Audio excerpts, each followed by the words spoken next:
de vedere, ochelari de soare și lentile, toate de înaltă calitate. Te așteptăm pe Bulevardul Republicii, zonele Stadion și Piață sau pe Facebook Mobil Optic. Mobil Optic, pentru o vedere clară de poveste.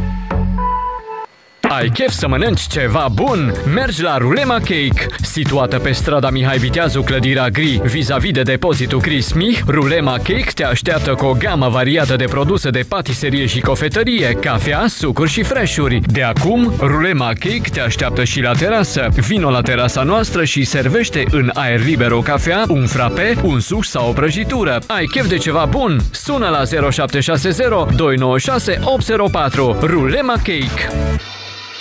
Ai o casă tare pusă la punct. Cu cine lucrezi? Elesan Instalații este cheia succesului casei mele. La ei găsești toată gama de produse pentru casa ta. Centrale, radiatoare, panouri solare, pompe, hidrofoare. Și de fiecare dată au produse pe promoții. Acum poți să-ți iei de la Elesan Instalații panou solar apă caldă 150 litri cu doar 1290 lei. Se asigură serviciu local în garanție și post-garanție. Elesan Instalații, în zona pieței centrale și la sensul giratoriu de la Lidl. Detalii la 0727 791 540.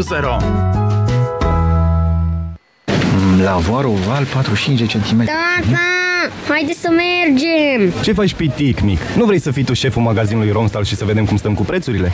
Cu serviciul de procesare expres, scanezi codul de bare cu telefonul, afli prețul produselor, plasezi comanda și o ridici din magazin sau o primești acasă. Soluții moderne pentru probleme moderne. La Romstal, universul instalațiilor.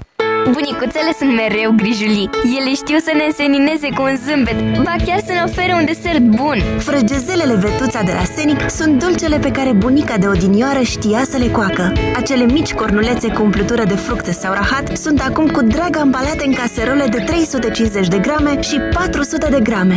Frăgezelele Vetuța, gustul recomandat de bunicuța. Frăgezele Vetuța, un produs Senic Quality.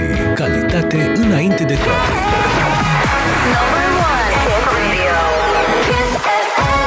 You shot me so damn well. You shot me and you shot and I'm like, Kiss FM.